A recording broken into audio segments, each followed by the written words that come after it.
जय हिंद विद्यार्थियों, क्या हालचाल। सब बढ़िया चलते हैं आज की बेहतरीन सी क्लास की ओर। चूंकि पिछली क्लास में मैंने महत्वपूर्ण तरीके से आपसे प्रॉमिस किया था कि मैं आपको सविनय अवज्ञा आंदोलन के बारे में प्रमुख जानकारी देने का कार्य करूंगा, जो कि आपके एग्जाम के लिए तथा आपके जीवन के लिए अति महत्वपूर्ण होने का कार्य करती हैं। याद रखें, एक बेहतरीन सी जॉब पाना चाह रहे हैं तो सीधा से जुड़ जाना है फ्यूचर अकेडमी XYZ से, क्योंकि एक ऐसा प्लेटफॉर्म है जो कि आपको बेस्ट कंटेंट, बेस्ट मटेरियल और बेस्ट टीम के साथ आपको देने का कार्य करता है। इसके साथ ही मैं आपको बता दूं कि जो फिजिक्स वाले सर यानी देव सर की क्लास की बात बता दूं तो देव सर की जो क्लास होती है 3 बजे होती है। क्या कहना सर? 3 बजे। फिर इसके बाद सुमित सर की क्लास होती है जिसमें वो पीईटी के सेट पेपर लगाने का कार्य करवा रहे हैं, वो 4 बजे क्लास होगी। इसके अलावा शाम को आप मुझसे मिल सकते हैं 7 बजे, यानी आपने सम्राट सर से ना, सम्राट सर से आप मिल सकते हैं शाम को 7 बजे। इसके अलावा 7 से 8 हमारी क्लास चलेगी और इसके बाद 8 बजे सेल्जा मैम का, सेल्जा मालवीय मैम की क्लास चलेगी। इंग्लिश की बहुत गजब की क्लास वो देने वाली हैं आप लोगों को। तो टाइमिंग मत भूलें, बहुत बेहतरीन सी आपके लिए टाइमिंग निकाल के रखिए कि जिस टाइम पर आप फ्री भी रहें और सारी चीज़ों को बेहतरीन ढंग से पढ़ भी सकें। ठीक है, तो चलते हैं आज की बेहतरीन सी, जानदार सी, शानदार सी क्लास की ओर, क्योंकि आज जो क्लास होने वाली है अपने आप में बेहतरीन, गजब, लाजवाब हो जाएगी। क्योंकि सविनय अवज्ञा आंदोलन जो है कहीं ना कहीं एग्जाम में बहुत बार पूछा जाता है और एग्जामिनर कहीं ना कहीं किसी ना किसी तरीके से आपको यहाँ से क्वेश्चन निकाल ही देता है और आपसे एक नए क्वेश्चन पूछ लेता है। और आपको ना इन्हीं क्वेश्चनों को, यानी आपने बहुत बार पढ़ा होगा सविनय अवज्ञा आंदोलन, लेकिन वो इन्हीं क्वेश्चनों में आपको उलझा देगा, जिससे कि आप चीज़ों को आगे नहीं ऑब्जर्व कर पाएंगे और चीज़ें वहीं गलत कर जाएंगे। ठीक है ना? तो बेहतरीन ढंग से पढ़ेंगे, विशेष फोकस से पढ़ेंगे, थोड़ा सा फोकस बना के रखेंगे और बढ़िया तरीके से पढ़ेंगे आप लोग। ठीक है, बात करें सविनय अवज्ञा आंदोलन के बारे में। अगर हम बात करें 1930 की, तो 1930 में स्वाधीनता दिवस मनाया जाता है। स्वाधीनता दिवस 1930 में, 1930 ईस्वी में स्वाधीनता दिवस मनाने के बाद गांधी जी के नेतृत्व में सविनय अवज्ञा आंदोलन प्रारंभ हुआ। कहाँ से हुआ? सविनय अवज्ञा आंदोलन 1930 में आरंभ हुआ। कहाँ पे हुआ? आरंभ हुआ। याद रखिएगा, एग्जामिनर यहाँ से 3 क्वेश्चन निकालेगा। एग्जामिनर कहेगा कि बताइए सविनय अवज्ञा आंदोलन कहाँ से प्रारंभ हुआ, तो कहना सर सविनय अवज्ञा आंदोलन जो है वो 1930 में प्रारंभ हुआ। इसके अलावा एग्जामिनर पूछे कि बताओ स्वाधीनता दिवस कब मनाया जाता है, तो स्वाधीनता दिवस जो है वो 1930 के बाद ही मनाने जाने लगा, 1930 से मनाया जाने लगा। इसके बाद ये किसके नेतृत्व में आरंभ हुआ था? एग्जामिनर इस प्रकार क्वेश्चन करेगा कि बताइए सविनय अवज्ञा आंदोलन किसके नेतृत्व में प्रारंभ किया गया था। कहना सर वो गांधी जी हैं जिनके नेतृत्व में क्या किया गया था? सविनय अवज्ञा आंदोलन प्रारंभ किया गया था। आगे की चर्चा करते हैं। अगर हम आगे की बात करें, प्रमुख रूप से आंदोलन में जो गांधी जी की प्रसिद्ध दांडी यात्रा से प्रारंभ हुई।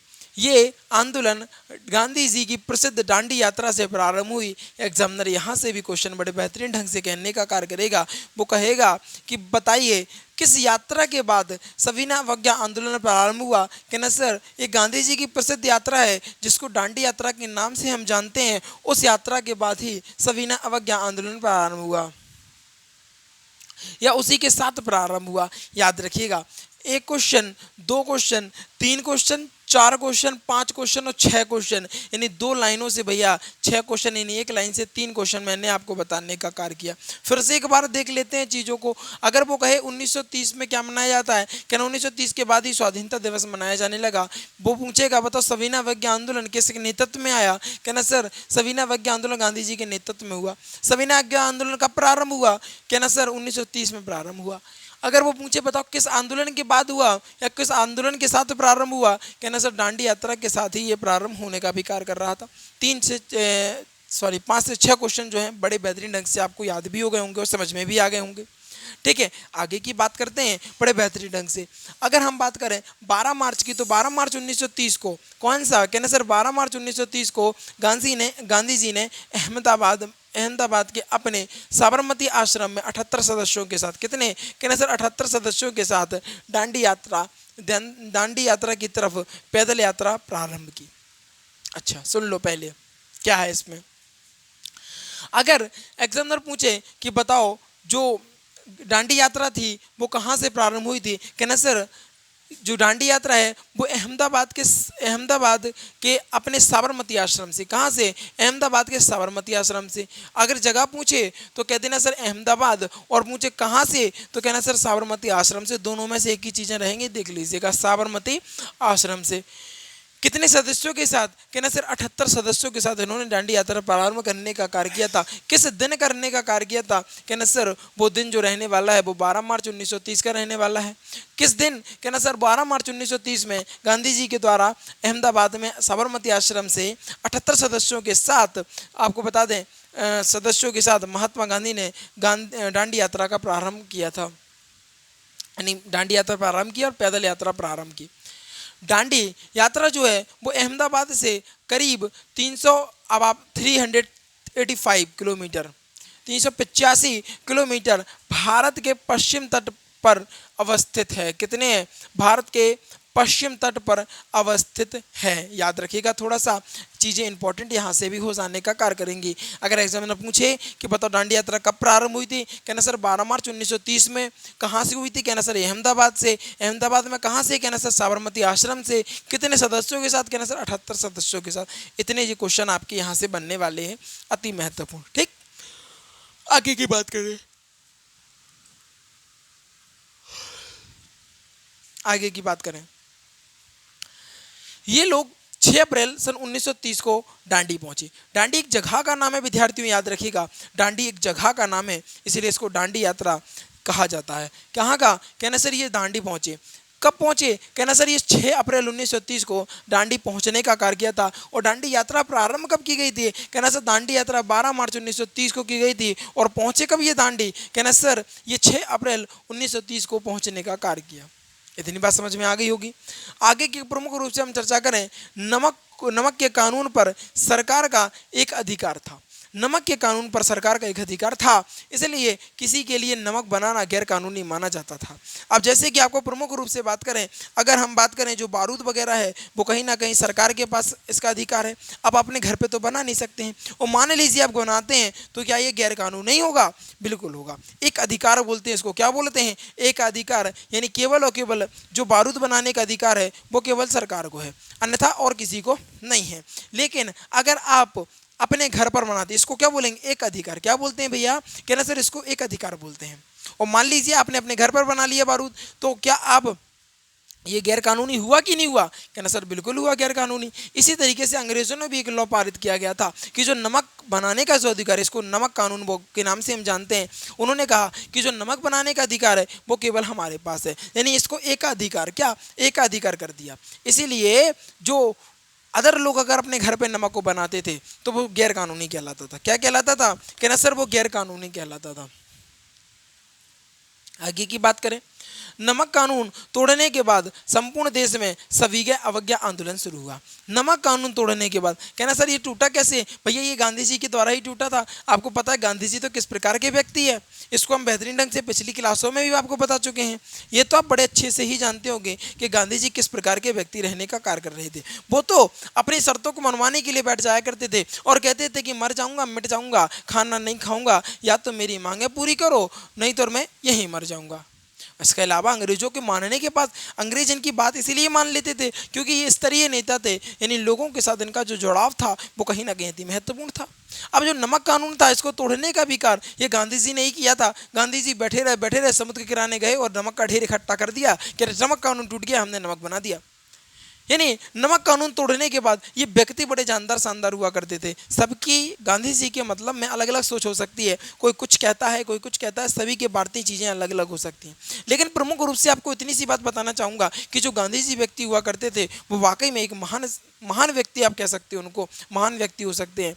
लेकिन अभी जब हम आपको बताएंगे गोलमेज सम्मेलनों के बारे में तो आप कहेंगे कि नहीं सर गांधी जी को महान आपको नहीं कहना चाहिए था। ये भी हम आगे आपको चर्चा करेंगे इसके बारे में भी, ठीक है। तो यहाँ पर उन्होंने नमक कानून तोड़ने का कार्य किया और नमक कानून जब उन्होंने तोड़ दिया नमक कानून तोड़ दिया तो उसके बाद ही संपूर्ण देश में सविनय अवज्ञा आंदोलन प्रारंभ हो गया। कौन सा? कहना सर सविनय अवज्ञा आंदोलन प्रारंभ हो गया, शुरू हो गया। अब एग्जामिनर पूछेगा बहेगा कि बताओ दांडी यात्रा कहाँ से प्रारंभ हुई थी? कहना सर 12 मार्च 1930 में ये प्रारंभ हुई थी। कहाँ से प्रारंभ हुई थी? कहना सर ये अहमदाबाद से प्रारंभ हुई थी। अहमदाबाद से कहाँ पर? कहना सर साबरमती आश्रम पर। कितने सदस्यों के साथ? कहना सर 78 सदस्यों के साथ ये प्रारंभ हुई थी। आगे की चर्चा करें प्रमुख रूप से अगर हम, तो जो अहमदाबाद है वो कब पहुंचे, सॉरी जो दांडी कब पहुंचे? तो कहना सर 6 अप्रैल 1930 में ये दांडी पहुंचने का कार्य किया। दांडी पहुंचे और दांडी पहुंचने के बाद उन्होंने नमक कानून पर सरकार का एक अधिकार था। क्या था उस समय पर? नमक कानून, यानी जो नमक बनाने का अधिकार था वो एक अधिकार था सरकार के पास था। इसलिए किसी को नमक बनाने का जो अधिकार था वो गैर कानूनी कहलाता। गांधी जी ने नमक कानून को भंग किया और नमक कानून को भंग, हमने आपको बताया ना कि व्यक्ति अपने आप में वाकई में जानदार शानदार हुआ करता था। वो गया समुद्र के किनारे और समुद्र के किनारे नमक का ढेर इकट्ठा करने लगा कि देखो मैंने नमक बना दिया, देख लो मैंने नमक कानून तोड़ दिया। इस तरीके की वार्ता करने लगा। इस कानून की परिस्थिति के बाद, इस अवस्था के बाद आपको बता दें कहीं ना कहीं भारत में सविनय अवज्ञा आंदोलन प्रारंभ हो गया। कौन सा आंदोलन? कहना सर सविनय अवज्ञा आंदोलन प्रारंभ हो गया। बड़े ध्यान से सुनिएगा, स्टोरी बनाना चाह रहा हूं आपके दिमाग में, जिससे कि आप में जितना भी है ना चीज़ें बड़े बेहतरीन ढंग से आपके दिमाग में सेव हो जाएं। एक बढ़िया सी स्टोरी बनाना चाह रहा हूं आपके लिए, है ना। क्या बोलते हैं? कहना सर सविनय अवज्ञा आंदोलन बोलते हैं। कहना हाँ सर, हाँ भैया बिल्कुल, सविनय अवज्ञा आंदोलन शुरू हो गया। अब एग्जामिनर पूछ लेगा कि बताओ किस कानून को तोड़ने के बाद सविनय अवज्ञा आंदोलन प्रारंभ हुआ? कहना सर वो कानून जो है ना वो नमक कानून रहने वाला है। नमक कानून को तोड़ने के बाद ही क्या हुआ? सविनय अवज्ञा आंदोलन प्रारंभ हो गया। और नमक कानून क्यों? कहना सर नमक पर है ना जो एक अधिकार हुआ करता था और एक अधिकार को ही खत्म करने का जो कार्य वो महात्मा गांधी जी के द्वारा किया गया था। यानी सरकार के पास अब एक अधिकार है, तो अगर आप सरकार का एक अधिकार है और आप अपने घर में वो काम करेंगे तो कहीं ना कहीं वो गैर कानूनी कहलाएगा। इसी प्रकार नमक का होता था, सरकार के पास एक अधिकार नमक का था, यानी नमक बनाने का अधिकार केवल सरकार को था। अगर आप अपने घर में या कहीं पर नमक बनाते हैं तो वो गैर कानूनी कहलाता था। ये थी सविनय अवज्ञा आंदोलन की बेहतरीन सी डिटेल, छोटी सी चीज में बड़ा विस्तार बताने का कार्य हमने आपके सामने करने का कार्य किया। और अब बात करेंगे गोलमेज सम्मेलन के बारे में। विद्यार्थियों, गोलमेज सम्मेलन थोड़ा सा बड़ा होने का कार्य करता है, इसमें थोड़ी सी विस्तार से चर्चा करेंगे। इसके अलावा आज चर्चा चलेगी इसके ऊपर और कल भी इसके ऊपर चर्चा चलने वाली है, ठीक है। अगर हम बात करें गोलमेज सम्मेलन की, तो गोलमेज सम्मेलन की बात करें तो साइमन कमीशन के द्वारा विचार करने पर, साइमन कमीशन द्वारा विचार करने पर ब्रिटिश सरकार ने नवंबर 1930 में लंदन में पहला गोलमेज सम्मेलन हुआ। लंदन में पहला गोलमेज सम्मेलन हुआ। अब कहना सर ये कहाँ जरूरत है इसकी गोलमेज सम्मेलन की? अभी बताएंगे, चिंता मत करिए। पहला गोलमेज सम्मेलन का आयोजन किया गया। कांग्रेस ने इसका बहिष्कार कर दिया कि भैया हमें जरूरत नहीं है गोलमेज सम्मेलन की, ना हम शामिल होने वाले हैं, ठीक है, बहिष्कार कर दिया। और भारतीय राजा, मुस्लिम लीग, हिंदू महासभा के लोग इसमें शामिल हुए, ठीक है। कांग्रेस ने तो मना कर दिया, लेकिन कौन कौन शामिल हुआ? भारतीय राजा शामिल हुए, मुस्लिम लीग शामिल हुआ, हिंद महासभा शामिल हुई। इसके अलावा ये सभी लोग शामिल होने का कार्य किया। वायसराय जो था वो लॉर्ड डार्विन था, उसके समय की बात हो रही है। वायसराय लॉर्ड डार्विन ने 1931 की बात बता रहा हूँ, ठीक है, इरविन की बात हो रही है। अगर हम बात करें वायसराय इरविन की, तो 1931 में दूसरा गोलमेज सम्मेलन शामिल हुआ। गोलमेज सम्मेलन में शामिल होने के लिए कांग्रेस की सहमत किया गया और कहा गया गांधी जी, ये गांधी जी लिखा है बेटा, ठीक है, गांधी जी व इरविन के बीच के मध्य एक समझौता हुआ। इस समझौता क्या था इसको बड़े बेहतरीन ढंग से आपको बताने का कार्य करूंगा, ठीक है। अगर हम बात करें प्रमुख रूप से वायसराय इरविन जो था 1931 में दूसरा गोलमेज सम्मेलन में शामिल होने के लिए कांग्रेस को प्रोत्साहन कर रहा था और सहमत करा रहा था। उसमें गांधी जी मना कर रहे थे, कह रहे थे नहीं मैं मर जाऊंगा मिट जाऊंगा लेकिन गोलमेज सम्मेलन में नहीं जाऊंगा, गोलमेज सम्मेलन का बहिष्कार करूंगा। भले राजा और रजवाड़ों ने इस गोलमेज सम्मेलन में जाना स्वीकार कर लिया हो, राजा रजवाड़ों ने स्वीकार कर लिया हो, मुस्लिम लीग ने स्वीकार कर लिया हो, हिंदू महासभा ने स्वीकार कर लिया हो, लेकिन मैं कांग्रेस का हूँ और मैं कभी भी इसको बहिष्कार करता हूँ या इसका मतलब इसमें शामिल नहीं होगा। तो गांधी जी तथा इरविन के मध्य में एक समझौता हुआ। समझौता क्या था, यहाँ से हाईलाइट करना चाहूँगा चीज़ों को, विद्यार्थियों बड़ी इंपॉर्टेंट हो जाती हैं। देखो पहला गोलमेज सम्मेलन हुआ। एक्चुअली में ये सम्मेलन जो था वो कहीं ना कहीं समझौता के रूप में उभरने वाला था। प्रथम विश्व युद्ध द्वितीय विश्व युद्ध के बारे में प्रमुख रूप से चर्चाएं यहाँ होने वाली थी। बड़ी महत्वपूर्ण बात यहाँ पर मैं बताना चाहूँगा आपको, एक इंपॉर्टेंट बात हो जाती है। जब गोलमेज सम्मेलन का प्रथम बार आयोजन किया गया तो कांग्रेस ने तो बहिष्कार करा, लेकिन भारतीय राजा, मुस्लिम लीग, हिंदू महासभा ने यहाँ पर शामिल होने का कार्य किया। लेकिन महत्वपूर्ण बात जो थी वो कहीं ना कहीं कांग्रेस से होने वाली थी, और कांग्रेस का जो नेतृत्व करने वाले व्यक्ति थे वो गांधी जी थे। और गांधी जी अपने आप में एक महान व्यक्ति हुआ करते हैं और उनका एक अलग से ही जलवा रहता है ना। आपको तो इस बात को पहले ही बता चुके हैं हम कि जो गांधी जी भी व्यक्ति हुआ करते थे वो बड़े अपने आप क्या बताते हैं, आपको क्या बोलते हैं इसको, कमिटमेंट के बड़े पक्के हुआ करते थे। गांधी जी हुआ करते थे जो अपने कमिटमेंट के बड़े पक्के हुआ करते थे। भाई अगर इनने कमिटमेंट कर ली तो समझ लीजिए कोई नहीं रोक सकता है इन्हें। गांधी जी ने मना कर दिया साफ साफ कि भैया ऐसी बात है कि देखो हम गोलमेज सम्मेलन में भाग नहीं लेंगे। उस समय जो वायसराय हुआ करता था वो इरविन रहता। भैया कौन था उस समय जो वायसराय रहने का कार्य कर रहा था, वो इरविन रहता। अब इरविन और महात्मा गांधी के बीच में समझौता हुआ। कहना सर कैसे हुआ, हाउ दिस इज पॉसिबल। बिल्कुल, सम्मेलन हुआ। अब इरविन ने शर्तें, अंग्रेजों को तो काम वही है लालच देने वाला, अंग्रेज फिर से लालच देंगे गांधी जी को। गांधी जी से कहा जा रहा है कि सुन लो भैया ऐसी बात है, आप दूसरा गोलमेज सम्मेलन में हैं, आप शामिल हुई है। इसके अंतर्गत सरकार ने उनके सभी जो राजनीतिक कैदियों को रिहा करने का कार्य किया, करना स्वीकार किया। और इसके खिलाफ हिंसा का आरोप नहीं है। जिनके खिलाफ हिंसा का आरोप, नोटेड योर पॉइंट भैया, हिंसा का आरोप नहीं है। अब ऐसा क्यों कह रहा हूँ कि सर नोटेड योर पॉइंट, भैया समझाना चाह रहा हूँ एक चीज़। इरविन ने कहा, इरविन कह रहा है, गांधी जी से बड़े बेहतरीन ढंग से सुनिएगा आप, थोड़ा सा इस बात को मैं हाईलाइट करना चाहूँगा। गांधी जी से इरविन कह रहा है, कह रहे आप दूसरे गोलमेज में भाग लीजिए, गोलमेज सम्मेलन में भाग लीजिए। इसके बदले में जो आपके राजनीतिक कैदी हैं, राजनीतिक, नोटेड, क्या कह रहे हैं वो, राजनीतिक जो कैदियों को रिहा कर दिया जाएगा, हमारी तरफ से इतना काम कर दिया जाएगा। क्योंकि जो इरविन था, इरविन जो वायसराय था, इसके ऊपर प्रेशर था, बहुत ज़्यादा टेंशन थी कि अगर गोलमेज सम्मेलन में गांधी जी नहीं आए तो इस गोलमेज सम्मेलन का कोई उद्देश्य ही नहीं रह जाएगा। एकमात्र उद्देश्य जो था वो कहीं ना कहीं गांधी जी से वार्ता करना और गोलमेज सम्मेलन में गांधी जी को भाग दिलाना। बड़ा प्रेशर आ रहा था इरविन के ऊपर, बड़ा दिमाग चल नहीं रहा था उसका कि आखिर क्या किया जाए और किस तरीके से चीज़ों को मैनेज किया जाए। तो इरविन ने बड़े सावधानी और बड़े बेहतरीन ढंग से कहा कि देखो भैया ऐसी बात है, आपकी जो जितने भी राजनीतिक कैदी हैं ना उनको हम छोड़ देंगे। और राजनीतिक कैदी किन के हैं, कि ना सर जो कांग्रेस पार्टी में है और जो महात्मा गांधी का समर्थन करते हैं वही तो राजनीतिक कैदी है। लेकिन वो साथ में एक बात को नोटिस कर रहा है, वो कह रहा है जिनके खिलाफ हिंसा का आरोप है उनको नहीं छोड़ा जाएगा। आपको याद दिलाना चाहूँगा कि कुछ समय पहले अभी हमने भगत सिंह के बारे में पढ़ा था, असेंबली में उन्होंने बम फोड़ने का कार्य किया था। ये कौन सा है, कहना सर ये हिंसा आरोप है। कौन सा आरोप है, हिंसा आरोप है। इसी के तहत आपको बता दें, जो क्या बोलते हैं, आपको बता दें भगत सिंह वगैरह को छोड़ा नहीं गया था।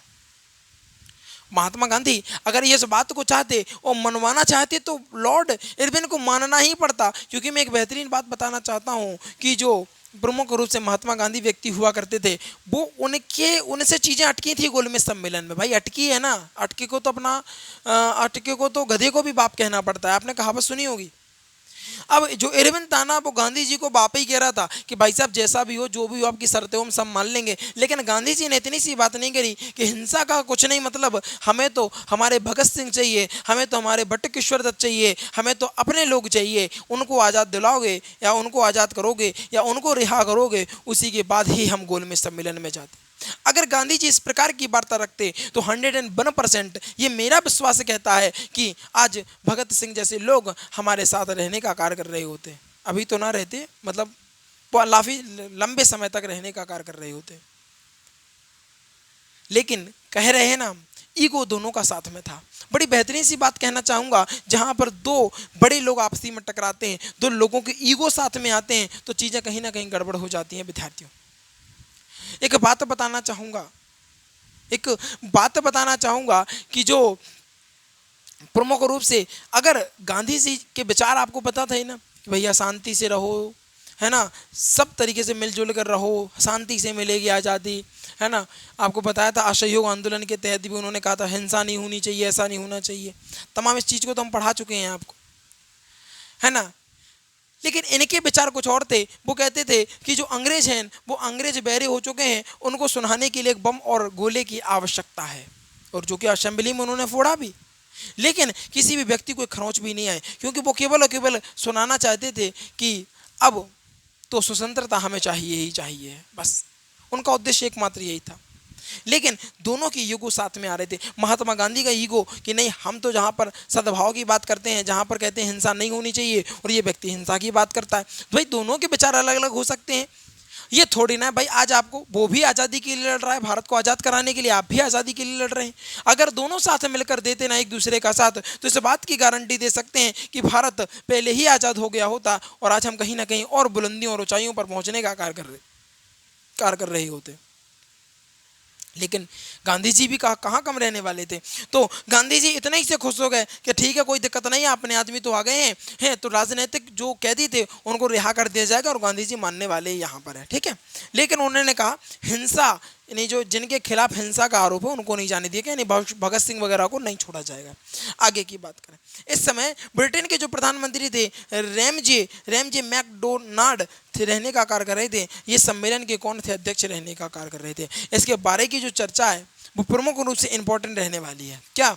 प्रमुख रूप से इंपॉर्टेंट रहने वाली है, और इसकी जो चर्चा रहने वाली है, इसकी चर्चा हम प्रमुख रूप से कल करेंगे बड़े बेहतरीन ढंग से। याद रखिएगा अभी गोलमेज सम्मेलन खत्म नहीं हुआ है, अभी गांधी जी पहुंचेंगे और उनकी छत की, उनकी खिड़की की दीवार से छलांग भी मारने का कार्य करेंगे, और ये रैमजे मैकडोनाल्ड ये भी इनको एक नाम देने का कार्य करेगा। सभी चीज़ों के बारे में प्रमुख रूप से हम कल भी चर्चा करेंगे।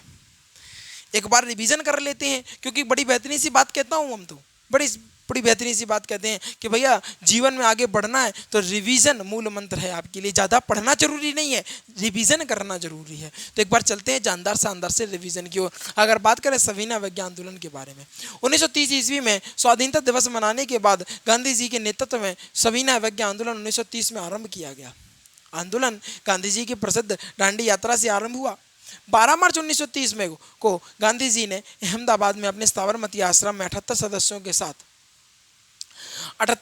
के साथ दांडी की तरफ पैदल यात्रा करना प्रारंभ कर दिया। दांडी बेटे एक जगह का नाम है। दांडी अहमदाबाद के करीब 385 किलोमीटर भारत के पश्चिम तट पर अवस्थित है। ये लोग 6 अप्रैल 1930 को दांडी पहुंचे, और नमक कानून पर सरकार का एक अधिकार था, इसलिए किसी के लिए नमक बनाना गैर कानूनी था, और नमक कानून को भंग करने का भी कार्य इन्होंने किया। नमक कानून तोड़ने के बाद संपूर्ण देश में सविनय अवज्ञा आंदोलन प्रारंभ हो गया। इसके बाद एक नई घटना प्रारंभ हुई, जिसके बारे में हम जानते हैं गोलमेज सम्मेलन के बारे में। साइमन कमीशन के द्वारा विचार करने पर ब्रिटेन की सरकार नवंबर 1930 में लंदन का पहला गोलमेज सम्मेलन आयोजन किया गया, जिसमें कांग्रेस ने इसका बहिष्कार किया।